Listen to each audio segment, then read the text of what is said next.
There was a story about the planting of the flags here around the gravestones, and that one scout division was instructed to skip the tombstones that didn't bear a cross but bore a Jewish star. What do you think about that?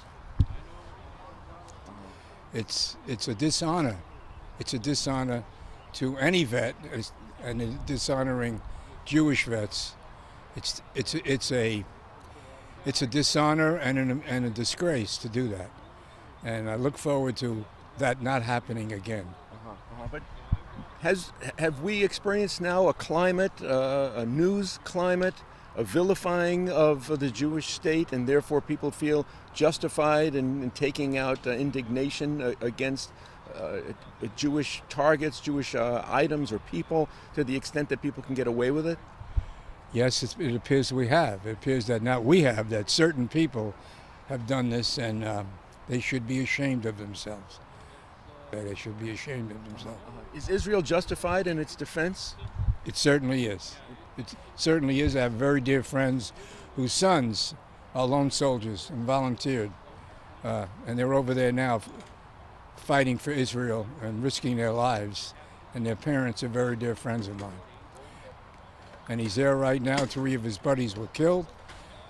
His officer, leading officer, was killed, and we should all be very proud of a young man like that, and all young men that defend Israel.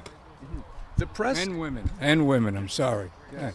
Women serve also. In fact, women soldiers or scopers, watchers, were among the first ones massacred on October 7th, weren't they? Yes, they were.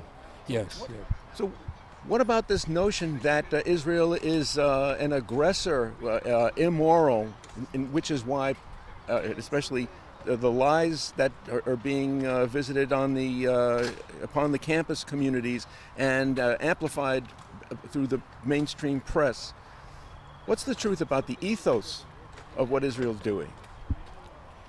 I think it's all misconstrued. Israel has a right to defend itself and to honor those who were killed in the massacre, and Israel has a right to protect all their citizens and to do whatever they can do to protect all their citizens. So I believe that what Israel is doing, yeah, it's sad that so many people are getting killed, but it's also sad that terrorists like Hamas took this opportunity to make a point by killing so many young, beautiful people. What do you think about the absence of calls for surrender upon Hamas to surrender and release the hostages, and the war fighting will end?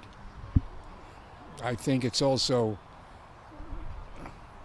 a situation that people just don't understand what truly is going on in Gaza and in Israel.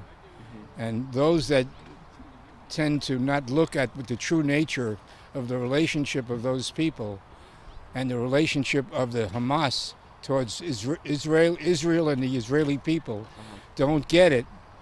And hopefully at some point they will understand that terrorists all around the world are terrible and do terrible things, and we have to stand up against them, and we have to stand for Israel when terrorists attack them. And that's what I have to say.